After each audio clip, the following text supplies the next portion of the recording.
Bien aujourd'hui, on s'appesantit sur les accents. Car curieusement, et contrairement à ce qu'on peut le penser, des personnes assez âgées et même assez diplômées ont jusqu'aujourd'hui un problème sérieux en français, celui des accents.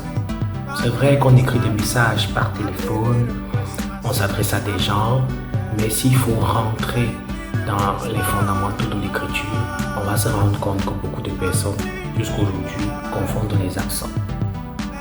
Alors, on distingue 5 accents en fait. L'accent aigu qui monte dans le son, comme dans école, comme dans événement, comme dans élève.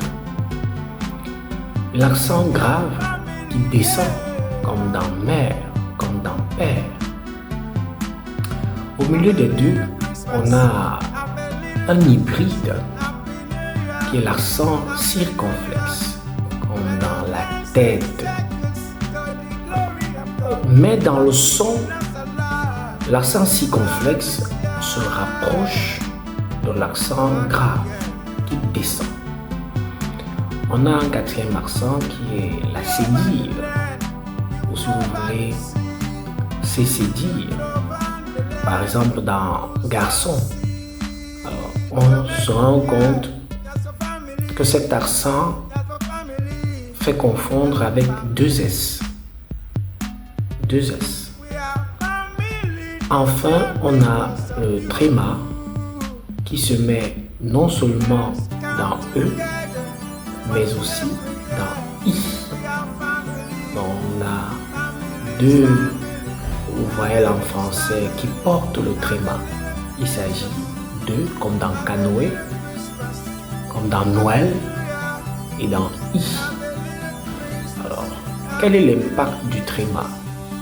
Lorsqu'il n'y a pas de consonne après, le tréma se rapproche de l'accent aigu qui monte, comme dans canoë. Mais lorsqu'il y a une consonne, le tréma fait rapprocher le E de cette consonne-là, comme si le tréma n'existait pas, comme dans Noël, la fête de Noël. Vous sentez que même si vous enlevez le tréma, Noël se prononce de la même façon. On se demande même parfois pourquoi mettre le tréma. Donc voilà les 5 accents en français qu'on distingue et j'espère qu'à partir d'aujourd'hui, on ne va plus faire de